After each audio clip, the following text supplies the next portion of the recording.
بسم الله الرحمن الرحيم. الحمد لله الذي أنزل على عبده الكتاب ولم يجعل له عوجا قيما لينذر بأسا شديدا من لدنه ويبشر المؤمنين الذين يعملون الصالحات أن لهم أجرا حسنا ماكثين فيه أبدا وينذر الذين قالوا اتخذ الله ولدا ما لهم به من علم ولا لآبائهم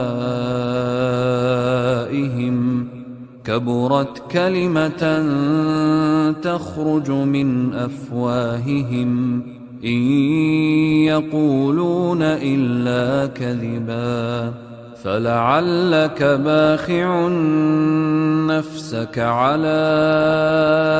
آثارهم إن لم يؤمنوا بهذا الحديث أسفا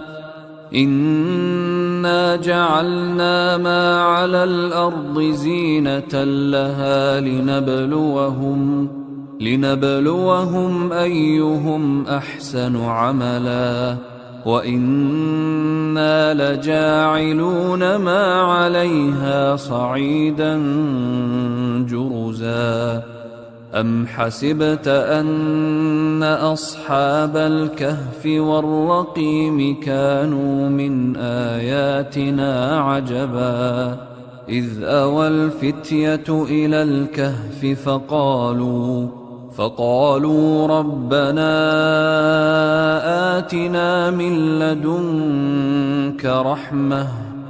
فقالوا ربنا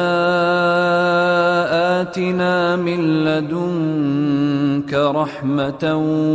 وهيئ لنا من أمرنا رشدا